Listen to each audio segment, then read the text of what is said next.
Good morning. Welcome to another edition of Ferrum Wrestling 411. My name is Gary Holden. I'm your host. With me is wrestling coach Nate Yetzer. What's up, Gary? Nate, how you doing? Tell us a little bit about last weekend's event. You guys went out to Pete Wilson. Right. Yeah, Coach Bradley and Coach Carr took them out to the Pete Wilson Invitational out in Wheaton, Illinois, out by Chicago. And I didn't go out. My wife's pretty pregnant right now, so I wanted to make sure I was here for the baby if he came during that time. And no baby yet. No baby yet. No. I think it's going to happen. Maybe today. Maybe in the next 5 minutes. Who knows? But yeah, I think they got their eyes opened a little bit. Our guys didn't have a great tournament. We had one placer, Logan Meister, had a pretty good tournament. But even he, I don't think he wrestled to his full potential. So, and most of our guys didn't. You know what I mean? So, and I think the great thing is we can come back and we know exactly what we need to work on, and we can move forward and start to get ready for the next two dual meets and then the regionals. Okay. You guys had, placing-wise and everything, there were 32 teams. Very tough tournament. Right. One of the toughest tournaments in the nation at this time of year. Probably the toughest Division III tournament in the country, What was it, 10 nationally ranked programs were there? Yep. Okay. I know Coach Bradley, his alma mater, Wisconsin Whitewater, not his alma mater, but the school that he worked for before he came here. They won the tournament. They racked up 106 points. They beat the second-place team, Wisconsin Lacrosse, by over 30 points. Right, so yeah. They did really good tournament. They got a great team. They had, a lot of stuff that we're trying to do. We're trying to emulate what we did at Edinburgh, we did at Virginia Tech, and then also what Brandon and they did at Wisconsin Whitewater. Kind of replicate the same kind of base for building the program. So they're 4 years into it or 5 years into the new coach being there, and obviously they got things going in the right direction. Sure. Well, we're a young coaching staff and everything, first-year program here, and basically you're wrestling with all freshmen. Right, correct. So you've got to see some promise for down the road. Yeah, absolutely. We got 10 freshmen. So, and I think next year when we bring in the next recruiting class, we're going to have probably 5 or 6 guys pushing for the starting spot again. And then the following year, probably had 3 or 4 guys pushing for the starting spot. So, I think there's going to be some turnover, but, and having guys that are in the lineup now get pushed even harder, and it's going to make them better, too. So. Sure. Talk a little bit about Logan Meister's performance. He went 3-3 in the tournament, lost his first match, dropped down into the consolations. You know how difficult it is to wrestle through a consolation round. Came back with 3 straight wins to get himself into the medal round. And he was the only one that survived for us into the second day. Came back the next day, dropped the match to the kid who had pinned him earlier in the tournament. Closer decision, and it was actually he was down by 1 with I think he said a minute to go in the match, and he got dumped to his back. That kind of put the match out of reach for him. But, I think his performance was pretty good. To come back and win 3 straight after losing your first one is good, and he beat a returning All-American during that, Kevin Euclair.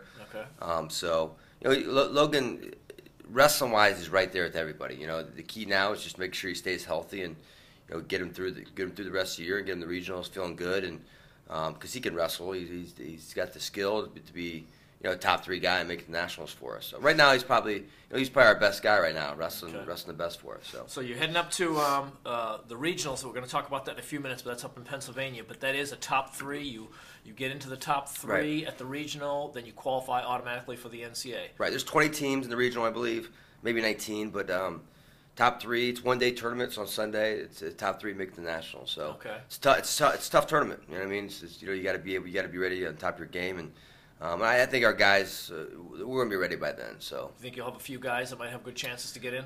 We got a few guys that have a chance. Whether they do it or not, that's it's going to all about one good day. And be ready to go. And it's all about draw too, to be honest with you. But I think I think we have 3 or 4 guys that are right in the mix.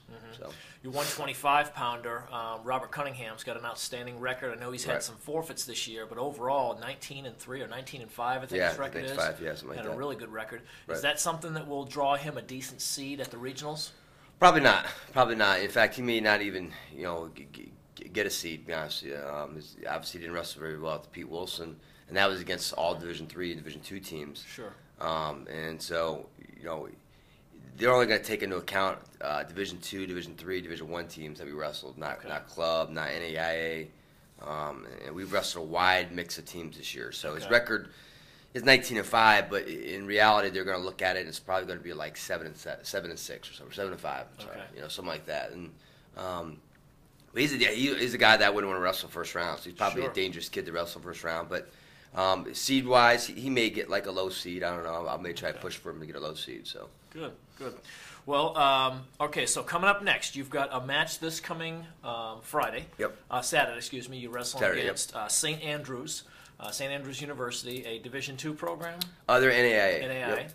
Okay. Yep. Scholarship level or? Yes. Yep. Okay. They're getting they're kind of rebuilding right now, and they've had a good year so far, a really good year. I think dual meet wise, I think they only lost one dual meet all year, maybe two. So they're definitely turning things around down there. They had a lot of years where they were very competitive, but the last couple of years they've been really competitive. So, do you feel like we have any weight classes where we've got some really good advantages over them, or do you feel like it's going to? I don't know much about them, to be honest with you. I don't know. We're just we haven't even really talked about them at all. I'm just more worried about our guys just going out there and just being prepared and going out there and fighting hard. Just whatever they bring, they bring, and I think. We'll be okay. If as long as we wrestle good, we'll be okay. Sure. It's a busy day at Sports Gym that day. We've got a women's basketball game that starts at 2, a men's basketball game that starts at 4. Then you guys got to get in there and set up the wrestling mats, and then the wrestling match starts at 7:30. So it'll be a very busy day. I'll be out in Richmond watching my son wrestle in a high school wrestling tournament, and then heading back this way and hoping to be back. It's time of year, a lot of wrestling going on. Yeah, so it's a busy time and everything. So I want to wish you good luck there. Okay, the next competition after that, you've got Newport News Apprentice coming here to Ferrum on Friday the 21st. Right. And that one is a rematch of a match that you had earlier this year. You wrestled them in the consolation semifinals of the Virginia Duels, and you guys beat them pretty convincingly, like 32 to 10. Was that a surprise to you? Yeah, I think we wrestled really well, especially coming back from a loss. I think that was. I thought it was nice to see the guys bounce back from a loss and go out there and wrestle really good. So, they're going to be gunning for us. They're going to come here. They're going to come in our house, and they're going to try to. I'm sure they're hungry to try to beat us. So. And the head coach, Bruce Shoemaker, this is his old stomping grounds. Right, He's from this area originally, the Shoemaker family. Dick Shoemaker from the Rise and Shine show on Cable 12 in Rocky Mount. That's his son that's the head coach over there. So I'm sure there's going to be a large contingent of Newport News fans out there as well. Absolutely. I'm excited to wrestle those guys. So he does a great job, and those kids wrestle really hard for him. That's a sign of a good coach when kids wrestle really hard for him. So sure, and you've seen them a couple times this year. You saw them at the Virginia Duels. You beat them. Then you went out there to the Builder Invitational I think it was a week later, wasn't it? Yes. And you guys won their tournament convincingly. They were the second place team. So be interesting to see what happens when they come in here. Do you think they'll see any shakeup in the lineup at all? Maybe. I'm not sure. That's going to be our last dual meet before regional, so we're going to throw out our best probably our best lineup we have, kind of a tune-up before the regional. So, I think we'll be rearing to go too. So. Okay, good. All right, so let's talk a little bit about the regionals. You're going up to Pennsylvania. Which school is hosting it? Well, King's College. King's College up in Wilkes-Barre, Pennsylvania. Straight up 81. And it's a Sunday tournament. Originally, it was supposed to be a Saturday tournament, but I guess they pushed to Sunday, probably gymnasium availability. Well, I think one of the teams actually is a school that cannot compete on Saturdays. On Saturdays? Yeah, they can't compete on Saturdays, yes. Yeah. So it's a religious-based school, and for whatever reason, they can't wrestle on Saturdays. So I pushed to Sunday, and I think there was a big push to make it a 2-day tournament, but it kind of failed, I guess, because of gym availability, and having to have it on Monday as well. So more missed class time. Yeah, exactly. So even though most teams are going to return back to school or travel back on Monday anyways, but it's just the way it is, and we just got to go there ready to go. And the great thing is, our guys do a great job of wrestling back. Every tournament we've been at, I've been impressed for guys that lose first round. They bounce back, they come back, and they win, as many as they can in a row. Jamie Carr did that back at the UNC Pembroke. Yeah, a couple guys. Lost his first round, come back and won 7 straight matches to play. King College, Robert Cunningham did the same thing. We have multiple guys who can do that. And, now this tournament, if it's a one-day tournament, let's see, you said it was 19 or 20 teams. So a one-day tournament, really, you'll have more than a round of 16. You'll have a round of 32 basically, so someone could wrestle 5 matches. Yeah, we got pigtails. And then if you go into the consolations, you could be looking at 6 matches in one day. Right, yeah. Is that talk about the difficulty of the wrestling and sitting and having to get yourself back up? Well, I think one thing we do is we try to get our guys out of the gym.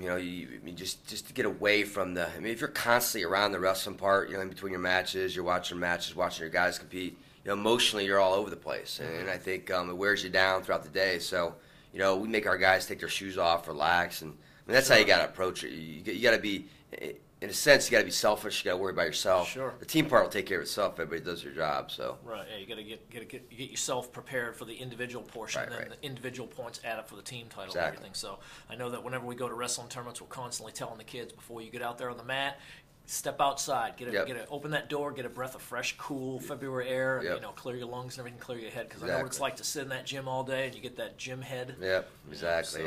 And then the NCAA tournament now is that's the middle of March 14th and 15th. You got to go out to Iowa if you qualify. Anybody out there? So long road trip, but very well worth it. Yes, worth absolutely. It and everything. You've been to the NCAA tournament a couple times when you were at Edinburgh. Talk a little bit about the expectations of how you get ready for something like that.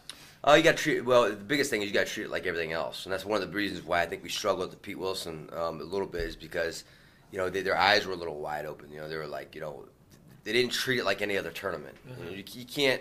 Once you start talking yourself into, this is bigger than it actually is, that's when you get more nervous. You're not focused on what you're supposed to be doing, focused on executing. You're more focused on the crowd, the noise, the arena you're in. Sure. You can't make it bigger than it is. Most of our guys have been in big competitions before, and I think they had this built up in their head that this is such a big thing. And even NCAAs, you got to treat it like everything else. And I know it's hard to treat it like everything else, but it really is just another tournament. Well, I think when they get out to the regionals, I'm hoping that there's that sense of desperation of, okay, this is it. If I lose here, I'm done. I don't qualify, and my season is over. And sometimes that's a big wake-up you got to have factor a sense of urgency, that's for sure. Yeah, absolutely. So, well, Nate, listen, thanks so much for being on the show. Thanks, Gary. We'll be back here in 1 week. Yep, 1 week. Folks, thanks for being with us today. This will end today's issue of Ferrum Wrestling 411. We'll see you in 1 week.